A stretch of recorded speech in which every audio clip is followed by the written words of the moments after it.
Hi, my name is Minda Hartz. Welcome to Secure the Seat Live on LinkedIn Live. And I know some of you are joining us on YouTube, so we haven't forgot about you either. Welcome to Secure the Seat Live, where I get to have lunch with really amazing people every Monday at noon. One of those people is Raquel Eatmon. Welcome, Raquel. How are you?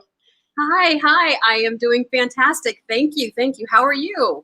I'm doing good. I'm happy to see your face after a weekend. You know, sometimes you're like, oh, do I have to do certain things on Monday? But seeing you has been really grand. And I just want to welcome everybody who's joining in. If this is your first time, welcome. If you've been here with us for lunch on Mondays at noon, then you know how we get down. We have real conversation with real leaders. And also, please be sure to type your messages or questions for Raquel inside of the chat. I'll make sure that we get to as many as we possibly can. But Raquel, tell everybody a little bit about you and what you do. So I don't know if we have a connection buffering on my end or yours, but I think the question was tell you a little bit about me. Was that it? Technology. Well, first, and I'm happy to do that, Minda, let me just thank you for so many people, including myself, for providing this platform for Black women and women of color to just, magnify our voices. I mean, you've just been an incredible leader. So I know I may have thanked you before, but I needed to do it again. And I know a lot of folks are out there probably chanting while they're eating their lunch, saying, yes, go Minda, go, we're with you. So thank you. Thank you. And thank you for just your support. And, I really appreciate social media because you find your squad, right? People that you may have never met, but you have that connection. And so you are definitely one of those people. And so I'm so excited to dig into our content today. But yes, I would love for you to just, let people know more about you and your platform. Sure. Well, I'm going to start with one thing that's been super important to me to remember along all of these decades of being on this earth, all of those times around the sun. I am the product of being raised by three women, mom, grandma, and great grand. So there's that, everybody. So you could probably imagine some of the lessons that I had to learn along the way. But I am a former television news anchor, and I decided to leave that business basically because I wanted to contribute in a different way. Local news had become very salacious, and I thought there has to be more than this. Plus, I had a boss who told me which side to part my hair on, what shade of lipstick to wear, how to say a or the or the. Life is short. We don't have that much time to work ourselves into a frenzy over somebody else's expectations of you. So I decided to leave the business and I started a company, Rising Media, and I started to just build platforms for high potentials. I wanted to really create a training platform for women who could impact workplace culture using the best of everything they had. So we built strategies and tips, and that became an 11-year running conference called Woman of Power. I'm so glad it's still working and that people still find value in it. I've written 2 books. The latest one is Beyond Enough, How to Lead with Your Whole Self. I am an accomplice of being bold. I believe in taking risks. The ones that scare me the most are the ones at the top of my list. And I'm a rejection survivor. I think I've survived over 2,000 no's. Go the other way, lady. That's not wanted here, but I am clearly a rejection survivor. So there's a little bit about me, and I'm coming from the great state of Ohio. All right. I love that so much. A rejection survivor. Yeah, I think I'm one of those too. So oh, yes, you'd have to be to get to where you want to be and go in life. You're going to experience some no's along the way, and it's cool. You're in good company. Yes, I'm sure there's some other of our survivor sisters and friends in the chat box. But Raquel, I have to ask you, we're in what they call a syndemic, when multiple pandemics are going on at a time. And I know that some of our participants, our attendees today, they are thinking about how do they build back after hard times? And many of us are probably asking ourselves that question, stressing ourselves out, and all of those things are real. But I knew that having this conversation, we had to have it with you. And can you tell us about a time when you've had to rebuild your career after hard times? Absolutely. So I mentioned leaving television news and starting my company. Well, in between those moves, a recession hit. I mean, I thought I was prepared to leave that career in broadcasting and take a year off. I mean, I did the right things, cushioned the 401k, had a great savings, but I didn't know what I didn't know. So a recession came through. My husband's work was cut in half. We downsized from, a pretty lavish downtown condo to an efficiency. My dream car, which I paid for already, I had to let that go because I couldn't afford the upkeep. And those of us who love those little services like the mani-pedis and the hair salons, all of those things. By the way, ladies, please learn how to do your own hair, because once you start kind of going through hell, you don't have to look like it. So that's just a sidebar conversation. Figure out how to look the part, even if you got to fake it until you make it. Yeah. But I lost a lot and had family and I had my health. So I didn't lose everything. But for me, it was almost like being reborn. It hurt. I was embarrassed. I was humiliated. But there was something so pure about the moment. I called it my space in ruins. And it was this self-realization. Hitting those hard times, I still had a quest to make a difference. And that was where my decision to rebuild stemmed from. And to be honest, that's how I really got to know who I was. It's funny how you have all the fluff and all the things working in your life and you look good on the outside, but you can be totally dumbfounded. Well, who am I? What's my voice versus what my CBS station is telling me to say. Mm-hmm. So I had to really figure that out. And that was a really important step for me is, well, who am I without the car, the this, the that? I lost friends, gained new ones along the way. But there's something about becoming really truthful with yourself, saying, look, this is who you are. You have two choices. You move forward or you don't.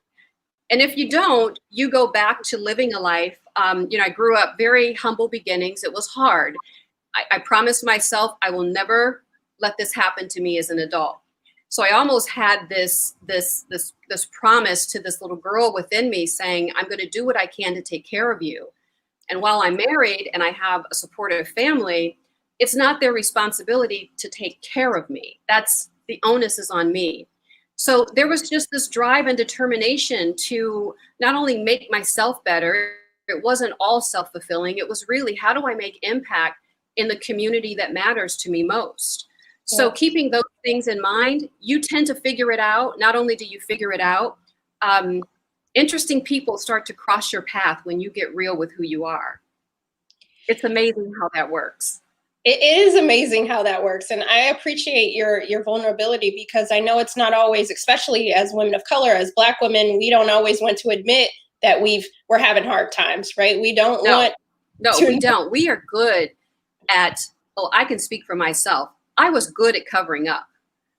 I mean, it's so easy to do. But the truth is, you do good when you feel good. And when you feel good, you look good.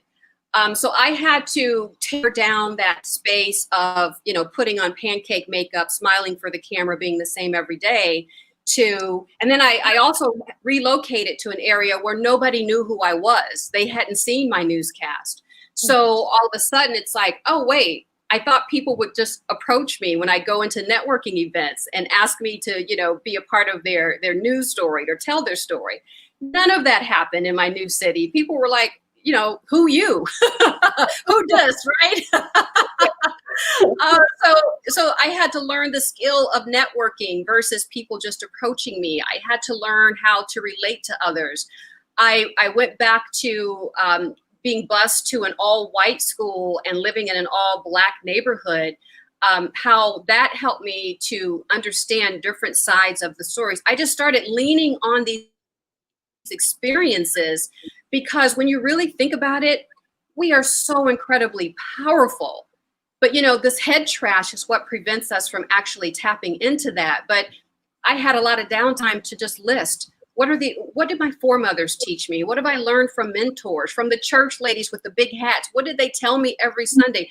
I pulled on every single piece of wisdom I could. And I was like, oh, this is who I am. Oh, I remember this experience. How do I take it and make it a part of me just becoming a more wise person, a woman of color, a Black woman in this country? How can I magnify my voice without television? Yeah, absolutely. You know, you touched on it a little bit, but where did you find that strength to pivot, right? You know, I mean, because without getting in your own way, because sometimes we might find the strength, but we are steady getting in our own way. And I know you touched a little bit about, you know, the mental part of it, but just curious if you'd elaborate a little bit more. Yeah, so I pray, but I know how to pray, but I never understood the power of it until then. So that was really a space of getting quiet and meditating too. There's something about being silent and quiet with yourself, with your thoughts, and trying to manage those thoughts. A dear friend of my mother's, she taught me a lot about self-love and how delicate it was for her. She has an amazing story, and I started taking these coaching calls with her, just listening to these stories. And I thought, okay, how do I get to that space of self-love? So really loving myself, forgiving myself, being cool with myself. I wanted to see myself the way my grandmother saw me. When I walked in the room, she lit up. I mean, all the time, she lit up. And I wanted to feel that way about myself. Yet society tells us that's being arrogant, that's being whatever it is. So dropping the myths, dropping the expectations of what other people think I should be or who I should be, all of those things allowed me to take one foot in front of the other and change my life. Of course, when you change your life, of course, you're evolving at the same time. But those deep reflective looks and silence and all of those things are free. I didn't have to go and pay, you know, anybody. If I could have afforded it, I might have gone for some therapy. I think that's healthy, but I didn't have the bucks to do that. So these are free ways, complimentary ways, walks through nature, anything that you can do to tap into where things are just on a natural flow. No, nobody wants anything from you and you don't want anything from them. It's just that natural flow. Yeah, absolutely. I love that so much. We're going to take a couple questions from the audience. Let's see. Everybody's like, yes. And I see the yeses and the amen. Here's our first question. What do you recommend is the key to improving pandemic work culture? And then they have trust and as a question mark. So I really believe that you need to get people to trust you. When people trust you, they like you. I don't think that's new to this smart group of folks. People know that. Yeah. But when you think about your overall personal brand or your executive presence, I like to call it, one of the best things you can do, and I've taught on this subject, researched it for years. Personal branding is so near and dear to my heart, and there's several pieces to it. But the number one thing your brand should do is make people feel something about you when you walk in the room. Yeah. Like there's a big question, like what do people say about you when you leave the room? For some folks, they get all nervous about it, but it's important because you can teach people what to say, how to feel. But when you start to help people feel a certain way, your brand can become an emotional piece. People will want to work with you. They want you on their team. They want you as an advocate or a mentor or a sponsor, whatever that is. But more importantly, they bring this enthusiasm. When it's time to sit down with you one-on-one, there's this enthusiasm. And we know what happens with enthusiasm. When we walk away from it, we are singing the praises of that individual. I do it. Mm-hmm. I did that when I bought the memo, by the way. I'm just singing, Minda's praises and sending, information to friends. But when you're touched by what somebody is doing and you're throwing up the amen emoji, I mean, it absolutely works. And I think right now, especially in what we're going through as not only a country, but the world, people need to feel validated. They need to feel like they matter, that you see them, that you're listening. And I think that's a really big, important part of the brand versus this, the personal piece that we're always so concerned about. I hope that answers part of that question. Yeah, well, I think that's a good segue into my last question before our bonus questions to you is, what unique opportunities are you seeing during COVID-19 on how women of color can step up rebuilding their brand like right now? Oh, my goodness. What a fantastic opportunity. So we're in these remarkable times. I think for women of color, it's so interesting because what I'm finding out through my own work and group sessions. So my white friends, my white colleagues, they are seeing things through a different lens. And I'm not the one that's telling them. They're getting it from somewhere else. My voice is too familiar, right? So that means that we're now having different conversations, and some of the words we use might have a different expression, a different meaning. So I think what's important is understanding, one, what I said earlier about how you feel. You do good work when you feel good. When you feel good, you look good, those sorts of things. People don't realize this, but in the morning, you set the tone for your day. So if we're getting up with the first thought, you wake up, oh, I'm tired, I didn't get enough sleep, or oh, I've got to go and do this. You're already framing your day as I have to and I don't feel. So what I do, here's a couple of really quick tips. The first thing in the morning, I smile in bed for 30 seconds. That's it. I'm flexing one of like 42 or 47 muscles in the face. And what this is doing is I'm telling my brain and body how to feel versus it going on that automatic negative loop that most of us do. And I'm finding things to be grateful for. Like this morning, I didn't say I have this video call. I have an opportunity to have this conversation with Minda and all of the people watching. And for me, that is inspiring. It empowers me to get up and get going. A second tip, we brush our teeth. Dentists recommend 2 to 3 minutes twice a day. While we're doing that, most of us, we're scrolling the phone. We're moving the remote. How about taking 2 to 3 minutes to affirm who you are and why you are? So I can't mouth it, but I'm feeling it. I'm looking in the mirror, no makeup, hair in pins. And I'm saying to myself, I'm worthy, I'm successful, I'm safe, I'm happy, I'm secure. And I say it over and over. And what I'm doing is telling myself how to feel. So how we start the day is how we win the day. And these are just small, easy tips to implement. But I want folks to know you have control of your life. You just have to control that narrative. And it starts early morning. Yeah, I love that. And it's more so like the internal brand, right? Like we get to, I like that. And Minda, we do think that most of our life is happening external. Most things are happening out there. It's starting in here, and it's the interpretation that we're making. And when you get that, when you really, really, truly understand that, you automatically feel like, wait a minute, I am living this life instead of it living me, and all of this stuff that you've heard before from motivational speakers and all of those things. It starts to make a little bit more sense, but just take control of your life. If you're listening to this, put those in place tomorrow. Smiling in bed for 30 seconds. It sounds almost like something, my goddaughter who's 10 years old would tell me to do, but no, it works. I've been doing it for over a year, and I wake up in a joyous state, even during these really hard days. Yep. I love that. I love that a lot. We have another question I wanted to pose to you.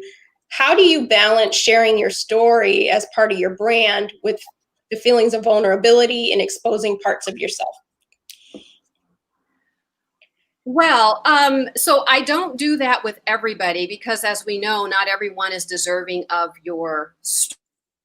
deserving of that part of the story. This was important to share here because I know there's a lot of like-mindedness, and we have, so many things in common when it comes to the struggle, obstacles, this current conversation. So I'm comfortable sharing it, and I think when you share with people who get it, um, what comes through that, you'll probably never know. You'll never know the results of everything, but when you can make an emotional connection with people, and it's through your story, the story is not that attractive, but it's the truth of what happened to you. My thought is, I want to share this to hopefully prevent somebody else from going through it because it hurt. But if you got to go through it, here's how I handled it. And know that you're not alone. For a long time, I thought I was the only one who had to peel myself up off the bathroom floor because the other women in my life at the time, these were friends. No, I've never done that. I don't know what you're talking about. It's like, what? Am I the only one? So I had to find a sisterhood of women who were like, oh, girl, yeah, I've been there. I've had the ugly cry alone for a month. So, finding those safe spaces. So when they invited me into their own misery and their own space of ruins, I felt like I was a part of that club. Like, it's okay. There's nothing wrong with me. It's just something that happened, something I went through. So when other women opened up and did that with me and for me, I promised myself and them, I will do the same and pay it forward to groups that will really get it.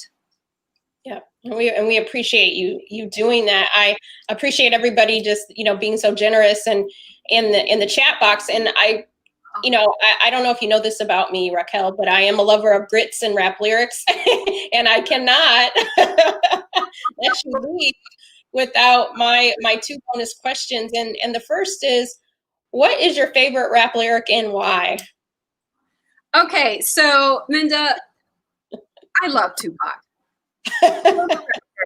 For the record, serious, if this girl plays this Tupac song one more time, I love him. I love what he was about. I miss him. So what I had to do, because I'm not going to try to sit here and actually rap. I'm going to read what he said in Ghetto Gospel. Okay.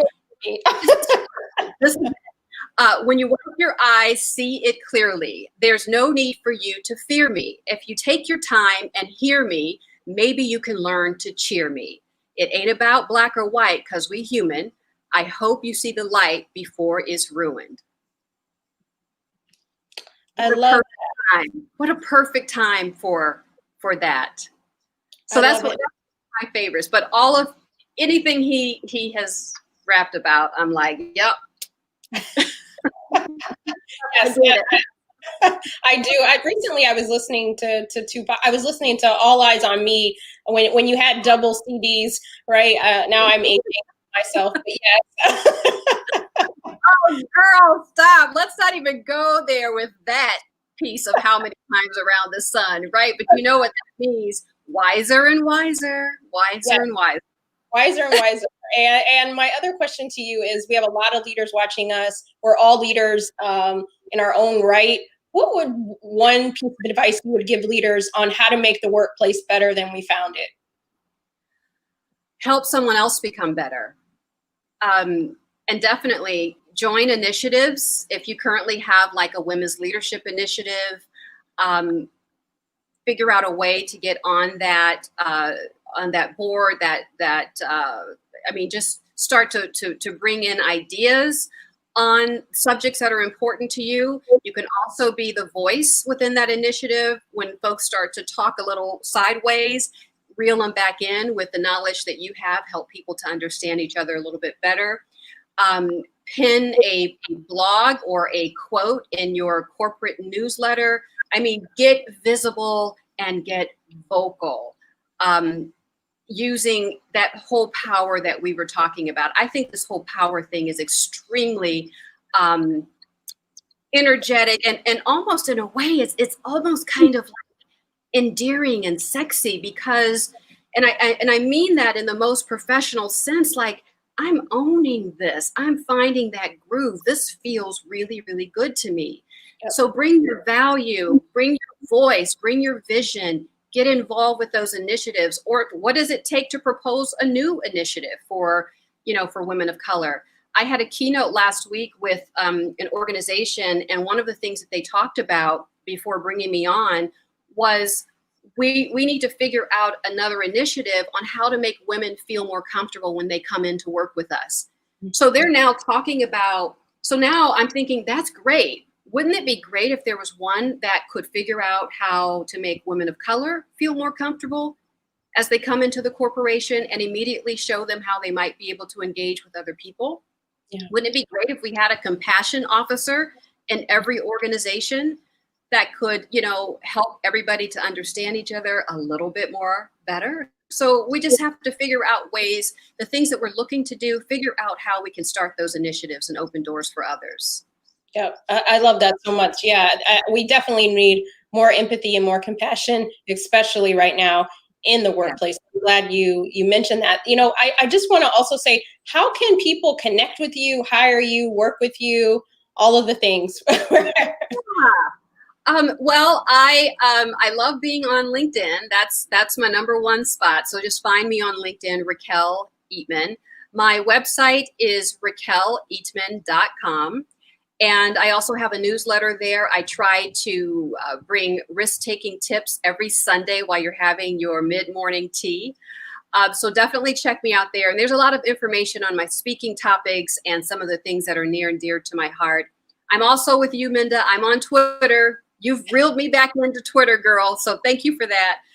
Instagram as well. I don't do Facebook as much, but I'm certainly on those social media platforms. And I love to connect. I love to see how people are using their voice on these social media platforms because they have really become extremely important this year as far as your personal branding is concerned. Great. Well, I'll make sure that I tag you on the post so that people know how to find you just in case they might have forgotten. And then last thing I want to say, is there anything you just want to impart in our viewers before we end lunch for this Monday? Yeah, I'm not going to say no. Really take care of yourselves. I mean, really pull back, peel back, because this is a hurried, frenzied, uncertain, fear-filled time. There's a lot of noise. We have got to pull back and take care of self. I'm coming to you from Cleveland, where we have some of the best hospitals in the world, yet we are having an issue with the livability of Black women. We're number one for the worst city for the livability of Black women in America. And a part of that is healthcare.